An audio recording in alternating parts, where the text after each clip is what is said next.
you think it's possible to be both humble and bold at the same time? Typically we would think of those two things as contrasting ideas. Somebody is either humble in their approach to life and the things they say, the things they do, or they're kind of bold and brash and arrogant. But I would argue that Scripture calls us to both of these, but not in the way that we might imagine them to be in our culture. You'd see humility, thinking of others as more than ourselves, and ultimately thinking of God as the utmost and as superior as Lord.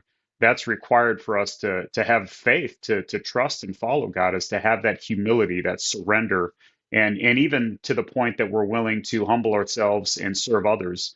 But then at the same time, we're called to have boldness, and not the kind of boldness that causes us to be rude and harsh and arrogant, but rather to be courageous and to be truthful, to speak the truth in even when it's difficult. And even that, I would argue, requires humility, because if you think about it, if we're willing to speak the truth in a difficult situation, that shows that we have enough humility, that we love others enough, that we're willing to kind of step out of our comfort zones and put others' needs before our own, and ultimately put Christ above our preferences and honoring and serving Him. And so on Sunday, as we continue going through the book of Acts, we're going to talk about that. We're going to talk about humble boldness as we look at Acts chapter 18, verses 23 through the first part of chapter 19. And we're going to talk about what that looks like, that humble boldness that we're called to as followers of Jesus Christ. And so I hope you'll join us, read those passages. In fact, I'd encourage you to read chapters 18 and 19 before Sunday to be prepared for our time together in worship. And I hope you'll join us at 9 o'clock for our prayer gathering,